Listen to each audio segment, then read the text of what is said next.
Hey Coldwater, it's Miss Right here.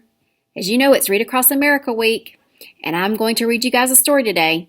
I can't read you a Harry Potter book, which are my favorite books because they're way too long, but I'm going to read you another one of my favorite books I used to read to my kindergartners when I taught kindergarten.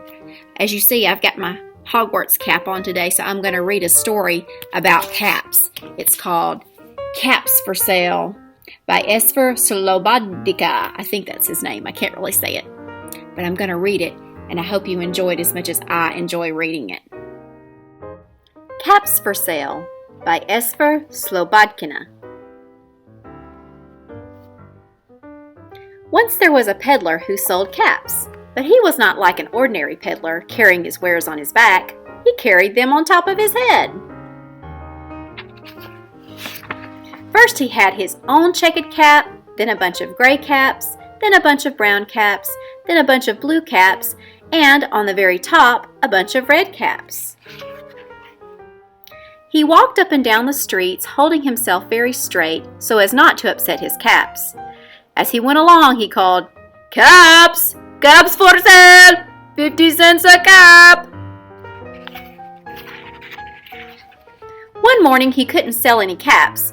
He walked up the street and he walked down the street calling, "Caps! Caps for sale! 50 cents a cap!" But nobody wanted any caps that morning. Nobody wanted even a red cap. He began to feel very hungry, but he had no money for lunch. "I think I'll go for a walk in the country," said he. And he walked out of town, slowly, slowly, so as not to upset his caps. He walked for a long time until he came to a great big tree. "That's a nice place for a rest," thought he. And he sat down very slowly under the tree and leaned back a little by little against the tree trunk so as not to disturb the caps on his head. Then he put up his hand to feel if they were straight. First his own checkered cap, then the gray caps, then the brown caps, then the blue caps, then the red caps on the very top. They were all there, so he went to sleep.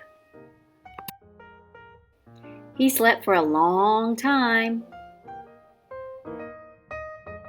When he woke up, he was refreshed and rested.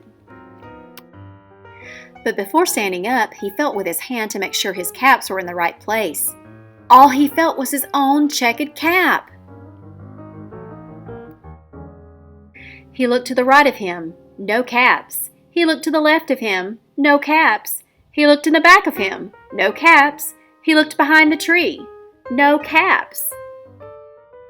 Then he looked up into the tree, and what do you think he saw? On every branch sat a monkey, and on every monkey was a gray or a brown or a blue or a red cap. The peddler looked at the monkeys. The monkeys looked at the peddler. He didn't know what to do. Finally, he spoke to them.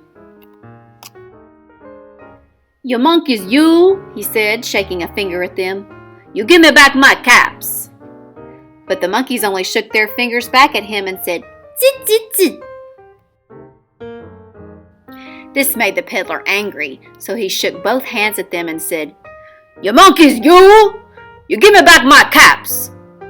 But the monkeys only shook their hands back at him and said, "Zit, zit, zit."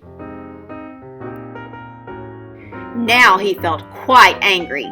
He stamped his foot and he said, "You monkeys, you better give me back my caps." But the monkeys only stamped their feet back at him and said, "Zit, zit, zit." By this time, the peddler was really very, very angry. He stamped both of his feet and shouted, "You monkeys, you must give me back my caps." But the monkeys only stamped both their feet back at him and said, "Zit, zit, zit." At last he became so angry that he pulled off his own cap, threw it on the ground, and began to walk away. But then each monkey pulled off his cap.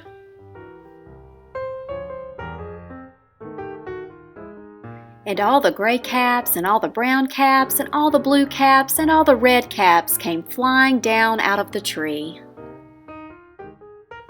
So the peddler picked up his caps and put them back on his head, First his own checkered cap, then the gray caps, then the brown caps, then the blue caps, then the red caps on the very top. And slowly, slowly, he walked back to town calling, "Caps! Caps for sale! 50 cents a cap!" The end.